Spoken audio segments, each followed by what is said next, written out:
رسول الله صلی الله علیه وسلم په احادیثو کې الحمدلله ثم الحمدلله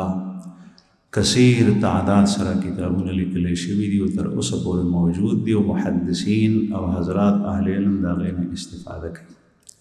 په هغې کې صحیح سته، صحیح بخاري، صحیح مسلم او سنن ترمذی یا جامع ترمذی، سنن ابی داود، سنن نسائی، سنن ابن ماجه دا مشهور دي چې په دور حدیث کې دا کتابونه ویل کېږي. په دې کې څلور کتابونه هغه بالاستیعاب من اولها الى آخرها ویل کېږي او بعضې کتابونه داسې د دې نه علاوه نسائی، ابن ماجه